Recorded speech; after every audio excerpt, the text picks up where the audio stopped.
Contes clàssics. El moliner, el seu fill i l'ase. Una vegada, un moliner va decidir que havia de fer diners. N'estava tip que els veïns arriguessin de la roba de la seva família, tota plena de sargits. Si es venia l'ase, tindria prou diners per comprar roba nova. Per això, ell i el seu fill se'n van anar cap al mercat. Pel camí duien l'ase lligat amb una corda. De tant en tant descansaven a l'ombra per donar aigua a l'ase i raspallar-li el pèl.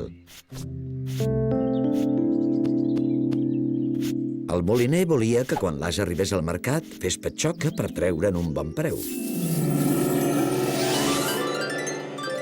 Dos nobles a cavall van passar al galop pel seu costat. Duien roba de muntar molt elegant i assotaven els cavalls amb el fuet perquè anessin més de pressa.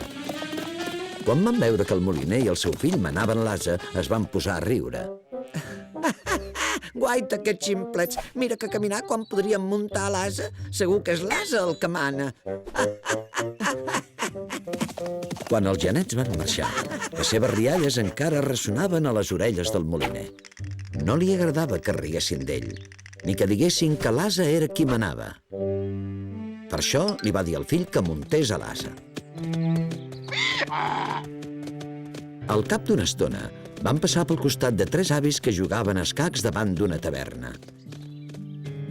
Tots tres van rondinar quan van veure que el fill anava dalt de l'ase i el pare caminava. Però què fas, marrec? Hauries de baixar i deixar que hi pugés el teu pare a l'ase. Que no t'han ensenyat a respectar la gent gran? El moliner es va posar vermell com un tomàquet. No volia que es pensessin que el seu fill no el respectava. El va fer baixar i va muntar ell a l'ase per complaure els avis que jugaven a escacs.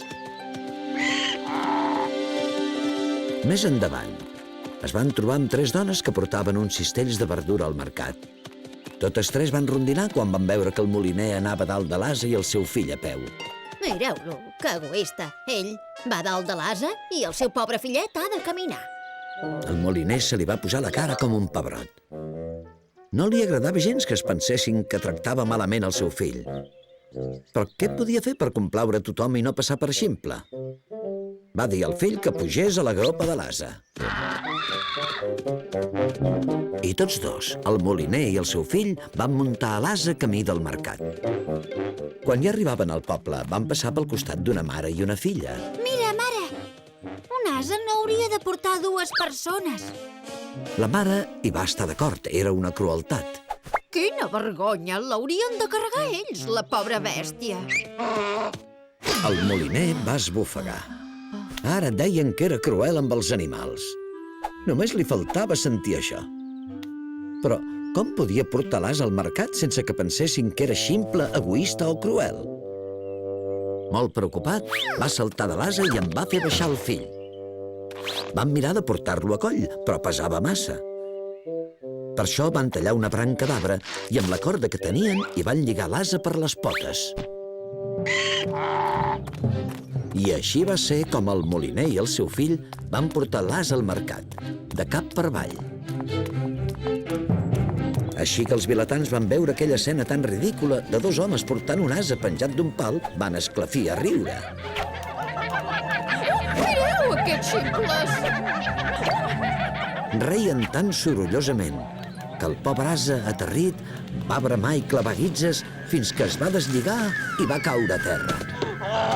Tot seguit es va posar dret i Potes, ajudeu-me, va galopar cap al bosc, que és on va viure la mar de feliç per sempre. Malauradament, el moliner i el seu fill no van poder fer altra cosa que tornar al molí caminant. Quan van arribar a casa, duien la roba encara més bruta i tronada que quan havien marxat. La molinera els va preguntar com era que no tornaven amb roba nova, ni diners, ni l'ase. El moliner es va limitar a sacsejar el cap. Quan proves de complaure tothom, acabes per no complaure a ningú.